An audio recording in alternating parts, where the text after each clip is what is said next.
Emily Charette and welcome to JERE News. Today is Sunday, November 14th, and on this segment we'll be taking a closer look at the phenomenon of tannorexia. Taking a deeper look into this issue, we can see that there's truly a high-level risk associated with indoor tanning. The World Health Organization's International Agency for Research on Cancer has recently added radiation from UV-emitting tanning machines to its list of most dangerous forms of cancer-causing radiation, which also includes elements such as plutonium and solar UV. Studies have shown the first exposure to tanning beds in youth creates a 75% increase in the chances of developing melanoma. The WHO's Cancer Division also listed tanning beds as cancer causers after long being considered probable carcinogens. Approximately 5,300 Canadians will be diagnosed with melanoma in 2010, and 920 will die of it. Looking at all cancers found in the 15 to 29 age group, melanoma represented 7% of new cases in young men and 11% in new cases in young women, which may be attributable to social behaviors of seeking a tan, particularly among the latter group. According to the FDA, the risks of tanning include sunburn, suntan, premature aging, skin cancer, eye damage, and immune system suppression. The FDA also states some people go tanning too often, for example 3 times a week, when research shows that only going 1 week would provide the same tan visually. The tanning industry has made misleading or unsubstantiated health and safety claims about indoor tanning. According to the FTC, the Indoor Tanning Association falsely stated that indoor tanning was approved by the government, that the National Academy of Sciences study found that the risk of not getting enough ultraviolet light far outweighed the hypothetical risk of skin cancer, and also that indoor tanning is safer than outdoor tanning because of the ability to monitor the amount of UV light being used. However, the IARC states that the UV radiation emitted by tanning beds is in fact a carcinogenic, and that this is anything but hypothetical, as a number of studies have shown that the indoor tanners are at higher risk for skin cancer. Also, frequent tanners may receive as much as 12 times the annual UV dose compared to those that receive it from the sun. The FTC has since approved the final settlement banning the ITA from making such claims. There have been increased efforts on the part of many organizations to turn this problem around, or at least minimize it. The Canadian Dermatology Association has launched a new campaign called The Indoor Tanning is Out, which primarily targets young women, sending the message that tanning is not as safe as they think. The campaign features posters as well as TV and radio announcements. Here is a closer look at the campaign. I thought indoor tanning was safe. They said their tanning rays were less likely to cause a sunburn. What you need to know is UV light from indoor tanning can cause premature aging. And even worse, UV light can increase your risk of skin cancer, including melanoma, the deadliest form of skin cancer. In fact, current estimates are that 1 in 7 Canadians will develop skin cancer. And 1 person dies from skin cancer about every 7 hours. I don't want to be one of them. I don't want to be one of them. I don't want to be one of them. This message brought to you by the Canadian Dermatology Association. It seems as though the message is in fact being spread and young adults are starting to get the message. And now, here is Julie, live on location, asking University of Ottawa students on their opinion and perceptions of this issue. What do you guys think about tanning? Positive or negative, and why? I think for the wintertime it can have benefits for sure, like with things like SAD, where people are definitely suffering from vitamin D deficiency, like it could definitely have therapeutic value, but I think anything in excess is not good. And I kind of think that it perpetuates the unrealistic standard of how people should look, but I guess, if, I don't really know, I guess,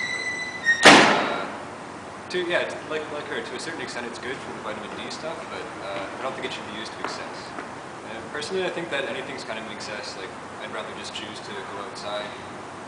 Yeah, it kind of discourages people almost from taking advantage of when we do have nice days. If you're constantly just kind of like locked away, and the only time you actually get vitamin D exposure is when you go to the tanning salon. Like, that's not necessarily good. More than anything, I agree with Mark in saying that go outside and food or something. Get your sun exposure that way. But that's ideal, and we're students, so that's not always like possible. And I don't think it's really the best for your skin either if you're just kind of shocking it with radiation. It seems like it could be pretty harmful. There are better ways to do it. Alright. What do you guys think of tanning? Positive or negative, and why? Negative skin cancer. Alright. Yeah, negative. It's fine, it's okay. Alright. And so what do you guys know about, do you know anyone that tans, or is there too much tanning, do you think, going on for students? I don't really know that many people who tan, but I think a lot of my friends think it looks really fake. If it's winter outside and you're really, really orange, then you can kind of tell that you've been fake tanning. I know a lot of people who do tan and they love it, and I don't see why they shouldn't be able to do it. I have nothing against it, I don't agree with it. Okay. Yeah. And what negative things have you heard about it other than skin cancer? Not that much. Yeah, I can't say I've not heard anything other than negative than skin cancer. So. Alright, do you think tanning is positive or negative, and why? I think it can really go both ways. Like, I think it can be a positive thing, you know, it can help raise like self-esteem and stuff, and help make you feel good about yourself. And then, I don't know, it can also have the negative side effects too, because like obviously it has an effect on health. And yeah, like there's a lot of things people do that are negative, like that are way worse for you, like smoking and stuff like that. So I don't know what the chances are of like actually causing cancer, but I think it can be more positive than negative, I think.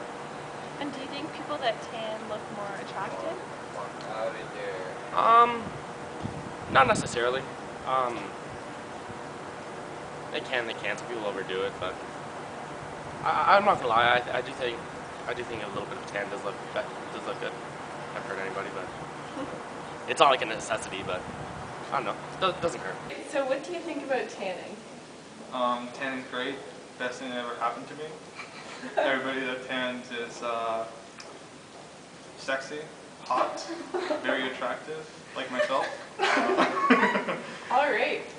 What positive benefits do you think tanning has, if any? Obviously, it's good for your skin. And not only is it good for your skin, but it also makes you attractive. Does Jersey Shore have anything to do with this perceived attractiveness? Yeah. Come on, GTL. Gym, laundry, tanning. Come on, everybody knows that. That's like 3 basic rules of life. Alright, thank you very much. Even the cast of the popular MTV program, Jersey Shore, known to incorporate tanning as a regular daily activity, are starting to open their eyes. It's no secret these reality stars love to tan. I got a tanning bed in my place. That's how serious I am about being a Guido. Snooki even told Jay Leno she wants to put a tanning bed in every home in America. Okay. Not so fast, Snooks. I'm Dr. Sarnoff. I'm a dermatologist and an expert in skin cancer. Dr. Deborah Sarnoff is outraged. She's here to set the Jersey Shore kids straight on the dangers of the sun, real and artificial. Why do you like to tan? Oh, because it makes a little color makes you look good. Color. Yeah, a little color makes a healthy glow. But it also gives you wrinkles. This is what happens even if you don't get burned, just from chronic sun exposure. And all that red is pre-cancer. Now another shocker, we use the wonders of technology to age the Jersey Shore kids 20 years. This is what they have to look forward to if they keep up their dangerous lifestyle. But aging skin is just the beginning. She had the most common skin cancer. Dr. Sarnoff did a little show and tell with some dramatic photos showing the ravages of skin cancer. I want to show you one of my patients. She's not alive anymore, and she had a tanning bed. I want you to get it in your head because it's not a joke. She died from this. She died from tanning? Yes, she died from tanning bed. After our wake-up call, Mike and Ronnie got their moles checked. Those are okay. A big lesson for everyone. I learned something. That was really scary. I don't want to die from skin cancer. We realized how important sun damage can be. I'm going to put my tanning bed on Craigslist, so if you guys want it. Spray tan. I'll do the spray tan now.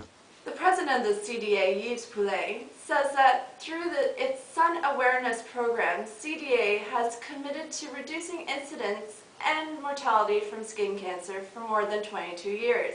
The public service campaign, also on YouTube, is one way to reach young women with this important health message. Since 1 Canadian dies from skin cancer about every 7 hours, it is imperative that young people avoid deliberately seeking a tan. This is Emily Charette signing out from JERE News. We'll see you next time.